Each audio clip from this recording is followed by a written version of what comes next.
Okay, so good afternoon again, and thank you, Anne.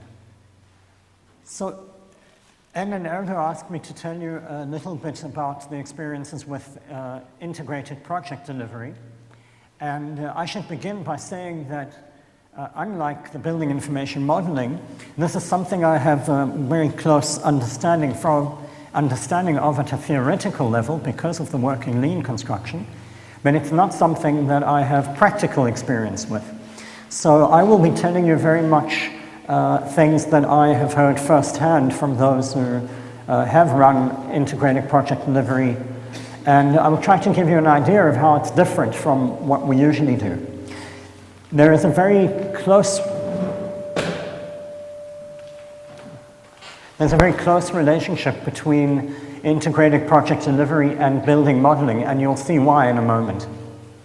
So I guess the most important sentence that we could say about IPD is this one here, this comment, collaborate, really collaborate. And that's, the central part of this is a change of mind from a competitive construction environment to a more cooperative construction environment, both between owners, designers, contractors and subcontractors. And it's fair to say, I think, that it's not possible to do a collaborative system like IPD unless the owner, who is at the heart of the system, is interested in having a collaborative system and is competent and able to do it and confident enough. So let's begin. What I'll tell you a little bit about is, to set the background, I will say a bit about contracting methods, integrated project delivery, some experience in the US, some comments about the link between IPD and BIM, and then some conclusions and perhaps questions. So, yeah. Okay, so there are really, I think we could say 6 different, for the purpose of this discussion at least, perhaps 6 different ways we can have contracts for construction. There is the traditional design bid build, which is common right throughout the world. There is the design build approach, which has become a lot more popular, and it solves some of the problems that we have in design bid build, but not all of them. Then we have, especially in the US, the project management. And project management can have 2 forms. It can be project management as a professional service for a fee, or it can be project management at risk, where the project manager gives a guaranteed maximum price. And then there is a whole area of what we call partnering or alliancing, which was the beginning of trying to overcome some of the problems of competitive tendering. Very common in the UK and in Australia, fairly well developed, but something which began to fade and didn't quite work. There was something wrong, let's say. And then we get to integrated project delivery, which seems to be a much more successful form of collaboration. And as I said before, the owner or the client is central to being able to do IPD. It's not really possible to do it unless the owner is going to lead a project and set the tone for a collaborative project. If we try to classify a little bit these contracting methods, then we could say that we have the main group, where we use designers and then a general contractor, and this will usually break down to design, then bid, then build, which is often mandated by law in many countries, certainly for public construction procurement. And then we have the design build, but really the design build is actually bid, design and build, because all that we've done is we've moved the location of the tender to the front and put the design after the tender rather than before. We have the project manager styles, where we have the project manager as a service, a professional service, and the project manager at risk. Right. And then we have these collaborative forms, say the partnering and the IPD forms. So let's just, I think it's important to understand and remind ourselves what is this design, bid, build, and what are the others before we see the difference, because then the difference to IPD becomes a lot clearer. So in the traditional design, bid, build, we would generally have the owner, and the owner here would employ some designers, and the designers would do their thing, as I'm sure many of you do, and finish all the designs, get all the drawings. We have a nice package. We give that package to the contractors, and they have a competition. They each give their bid, and usually the lowest bid wins, and they then begin the job. In some countries, they've realized, or in many places, people have realized that the lowest price is usually not the lowest cost in the end. Because after you give the lowest price to win the work, then contractors have claims and the price goes up during the construction and it ends up being more expensive. There are also many, many bad experiences throughout the world where contractors give a low price in order to win the work, and then during the project realize that they cannot sustain it, and they either go bankrupt or the quality goes down and there are conflicts and litigation, and in general, the lawyers make the most money out of the project. So in some countries, we're aware that they have procedures for the bid where not the lowest one wins, but the second lowest one always wins, or maybe even the average one wins. Still, the next step over here is that the general contractor comes along, and the general contractor is exclusively responsible for bringing the subcontractors. And that means that the client really has no control over the choice of subcontractors, and the general contractor has essentially freedom to do as they wish.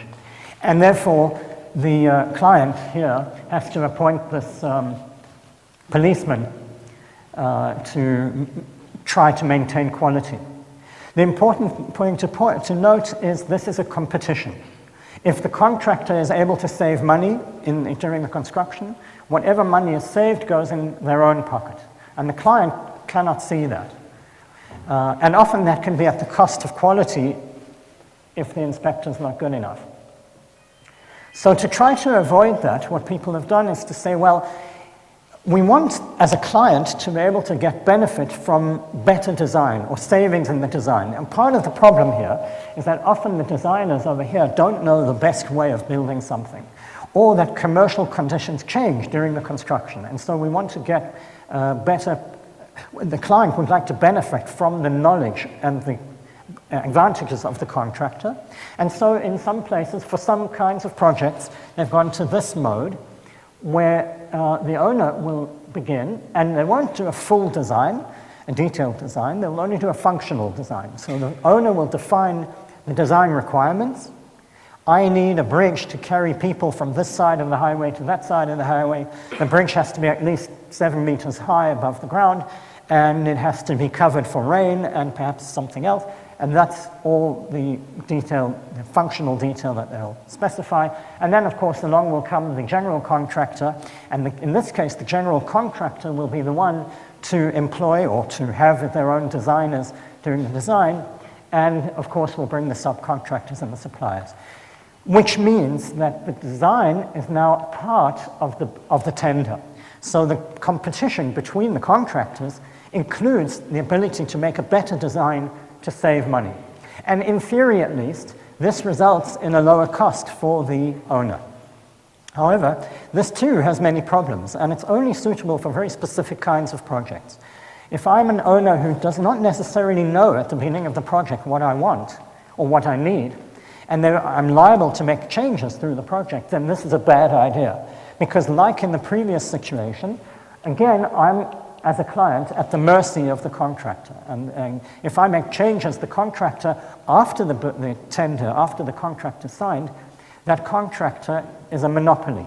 They're a monopoly, and they can essentially charge me whatever they like. So many owners, of course, also here we have the same inspector, the policeman. Many companies, for that reason, prefer to work on a professional basis. So if you're an owner and you want to build your building, and you know that you may want to make changes, but you feel you're fairly skilled in your confidence in managing the project, you may choose to use a project manager. And a project manager in this case would work for a fixed fee as a professional service to the owner. And then, on the recommendation of the project manager, the owner would employ various subcontractors and suppliers who would then work together to build the building.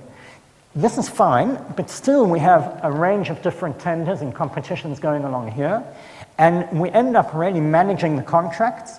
Again, any savings down here accrue to the contractor, not to the owner, and there is almost no incentive here for collaboration between the subcontractors and suppliers. Each of them is pursuing their own interests, and they're pursuing their own interests often at the cost or expense of the project as a whole. If you try to imagine laying piping or something else in a road, one contractor lays the pipes, another one lays the electric cables, another one puts in the gas pipes, and each of them, you've probably seen it where you live or somewhere else, each of them comes and digs up the road and puts their pipe and closes the road and finishes, and then the next one comes and does the next one, and in the end they've dug up the road 3 times for 3 systems, and you ask yourself, surely they're clever enough to dig the road once to put all the pipes and things in one time. But there is, in this system, no real economic incentive for them to do that, of course, other than the project manager watching out for the client. But part of the problem with this system is that the client can have no guarantee about the price ahead of time. They trust the project manager, and the project goes ahead, and the final price will only be known at the end. So owners who want some certainty about the final price can go for this option of the same idea, but they change the contract with the project manager, and at some point, as the design becomes more complete, they switch to what we call guaranteed maximum price. And at that point, the project manager says, okay, I'm confident enough in what the final cost will be. I will guarantee you a maximum price. So we remove uncertainty and risk from the owner. However, part of the contract, nobody takes on risk for free. If we take on risk, we want to be paid for taking on that risk. So the project manager says, yes, I'll give you a guaranteed maximum price, but even if the project's cheaper, you'll still have to pay that maximum price, and I will profit from the difference. So this then becomes more like the project manager being the main contractor in the original situation, but without the competitive bid. So it also has its problems. All of these systems, all of these methods have the drawback that they lead to competition, and they lead to very little incentive of any individual company trying to find out how to save money for other people in order to remove waste. And we know that there's a great deal of waste in construction. And it comes from design errors, it comes from changes of plan, it comes from changes of technology during construction, it comes from unexpected events and so on. It comes basically from lack of coordination between different teams. So people sat down and they said, well, how can we overcome a lot of that waste? How can we get better coordination between teams?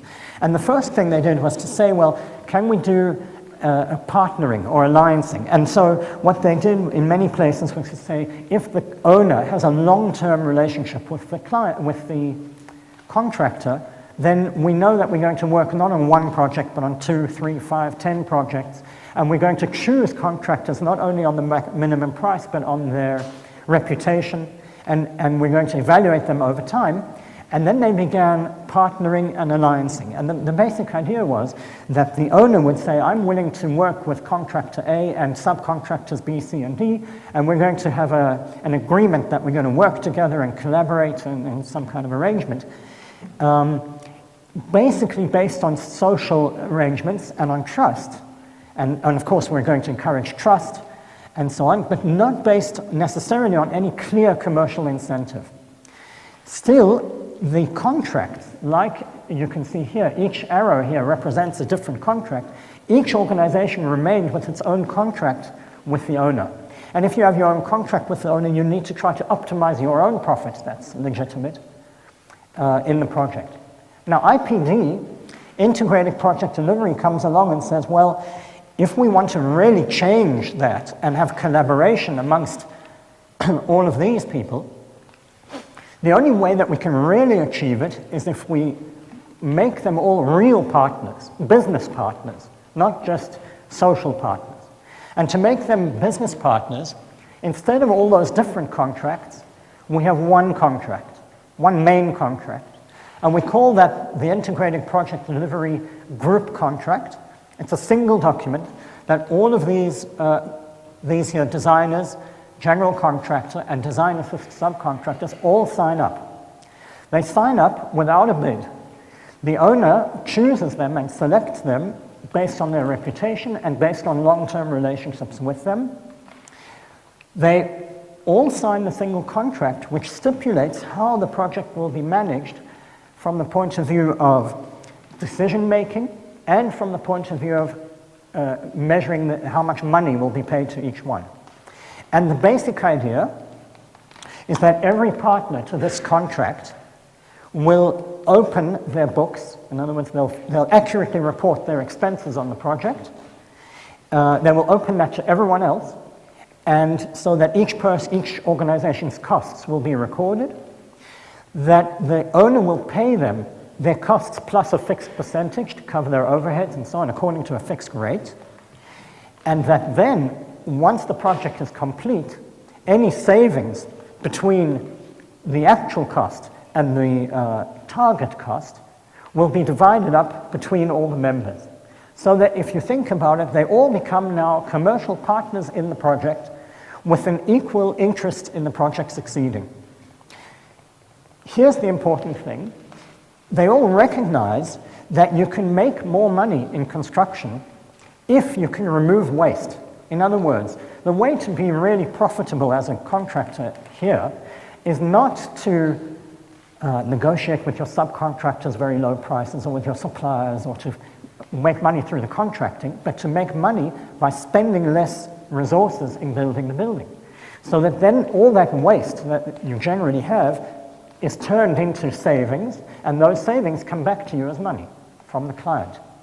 Why is the client interested? Because the client has the same goal. The client understands that waste. If that waste can be removed, the client would much rather have some of that waste come back to them as money rather than wait till the end of the project and have not only the waste included in the price, but all the claims and the additional costs as well. So apart from the commercial terms in this contract, they also set up a steering committee.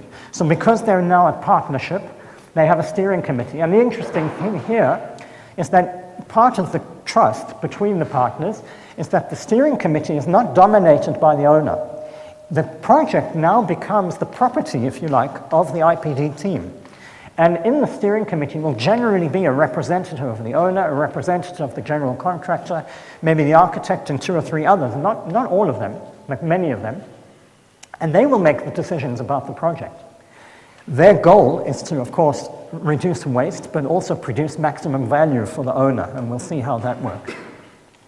Some of the subcontractors work at this level as design assist. In other words, the most important subcontractors, usually it would be the mechanical and electrical and perhaps the concrete, get involved in the project right in the beginning because they have very strong influence on the way the project's built and on the decisions about what kind of systems will go in, and so their input can help to make the project more reasonable.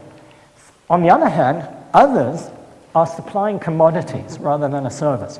So for example, if you're simply supplying furniture, or you're supplying lighting or something else, or you're doing a simple task like a drywall installation, or perhaps you're just doing asphalt in the paving, then those subcontractors still are outside of the IPD, and they are purchased here on a minimum price tender.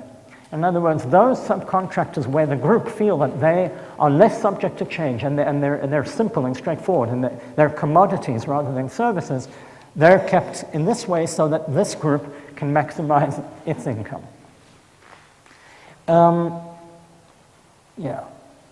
So what are the main features? The main features are the following. The first one, if it goes, is that there has to be a legal, it's not just enough to be nice friends and to say, yeah, we're going to work together because we think alliancing or partnering is a good idea. It's not enough. We have to have a legal relationship for the IPD core team that provides a sense of belonging to the same organization, eases communication, and removes legal hindrances to building information modeling and lean construction processes. In other words, the contract stipulates that they're all going to work with modeling, that they're going to work to remove waste, how they're going to manage the production, and what resources each of them are going to bring to the project. The second is this. Yeah. As I explained, a management committee that improves leadership. Transparency, meaning that every one of the partners opens their books to all the others. Everyone can check at any point in time what expenses or resources that each other partner has brought to the project. The next is an incentive pool for meeting the project goals to be shared by the core team. So they set up a mechanism for sharing the money that will be saved. And I'm going to show that very carefully.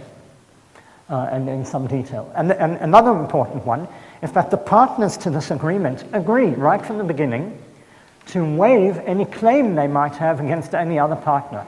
In other words, from the start, they say we surrender our right to make claims against the others, our legal right, so that all the partners know from the beginning that there's going to be no litigation between them, no suing one another. Design assistance to bring knowledge of costs and construction technology from the principal sub-consultants, subcontractors, and manufacturers into the design decision-making process. So one of the key ways of removing waste is to adopt that idea from the design build to say we can make the project, we can figure out better how to build a project, complex project, if we get all the experts involved right from the beginning.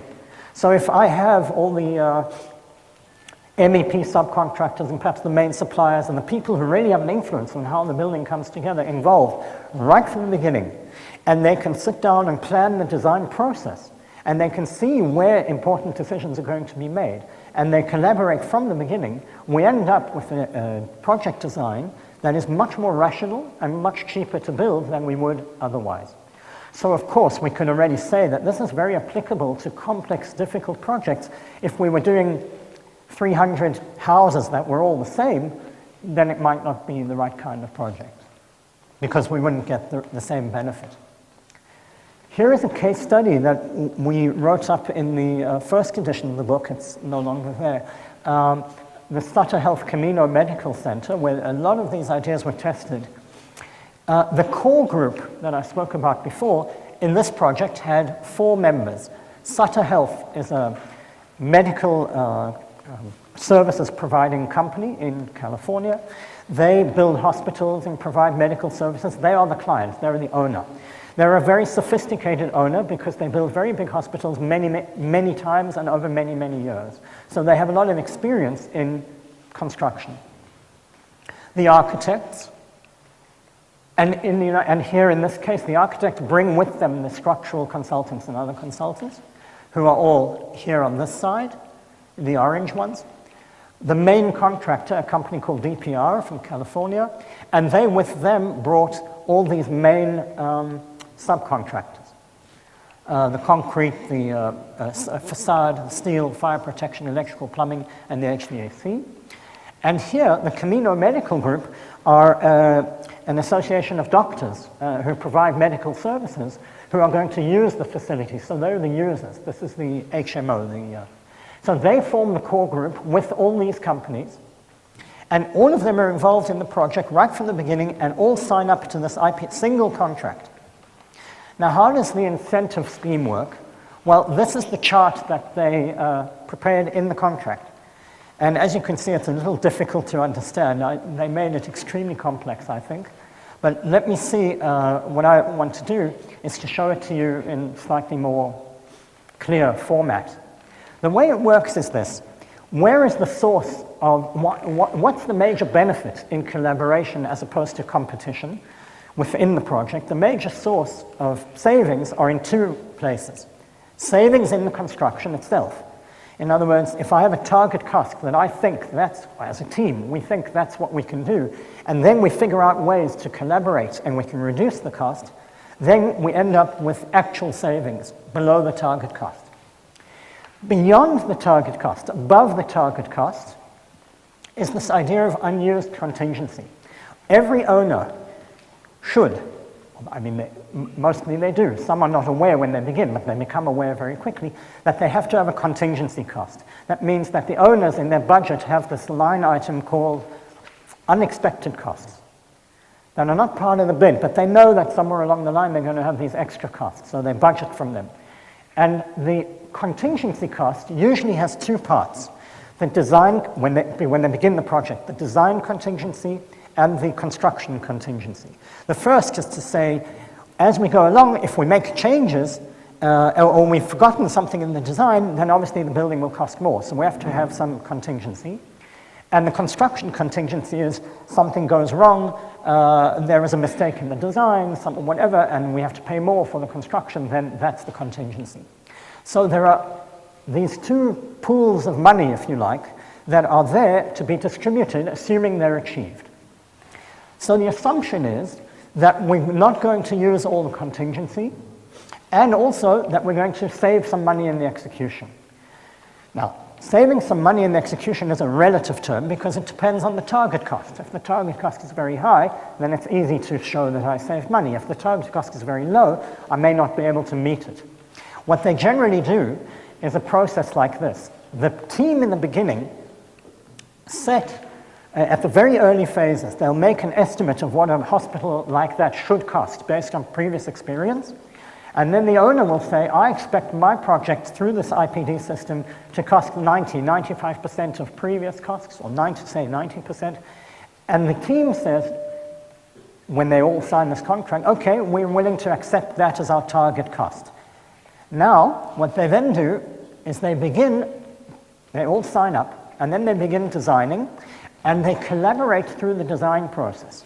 And as each week goes by in the design process, they try to reduce their target cost, I should say, their estimated cost of what they think the project will cost, lower and lower until they meet this target cost. And when they start to get in their design below the target cost, then they're able to say, yes, this is the contingency and this is the savings we expect. So that they now have a very good idea of what's going to go ahead through the construction. So they're all involved in the design and they have control of this process because they know that this is a fixed number. And of course, the owner has agreed ahead of time to honor that number. So if they know that target cost, then they have a reasonable expectation to be able to build a building with less waste. And of course, the difference between these areas and these costs, that's the difference in waste that the team is able to remove from the project by figuring out better ways, better collaborative ways of building it. And then what they do is like this. And this is an example from this particular contract for this hospital that was used. Of the savings in construction below target, half went back to the owner. So clearly the owner has an interest in making it less. A quarter went to the general contractor and the construction manager, and a quarter went to something called the incentive pool. From the contingency, they agreed that if any of the contingency values were not used, half again would go back to the owner and half would go to this incentive pool. And then there are the other partners, the architect, design consultant, general contractor, and subcontractors. And the way this works is any of this money that's saved and this money that's saved gets divided up between all of them. So it turns out that the bigger they can make, this number is known in advance, and the bigger they can make the saving, the more they all get. And so they all know from the beginning what their share of the profits will be of their collective enterprise. Sutter Health, as an owner, were very instrumental, of course, in designing the contract and gathering the group and managing the group. And some of their ideas are really important. It's interesting to see that their main points in inviting these companies to join the collaboration were not what is the cost, what is the final price, what will be the commercial terms, but rather these. Collaborate, really collaborate through design, planning, and execution. Increase relatedness among project participants. In other words, we want to make it such that if somebody does something really good, everybody benefits. But if somebody really makes a big mistake, everybody really suffers. Rather than, if I do something good, I benefit, everybody else, I don't care.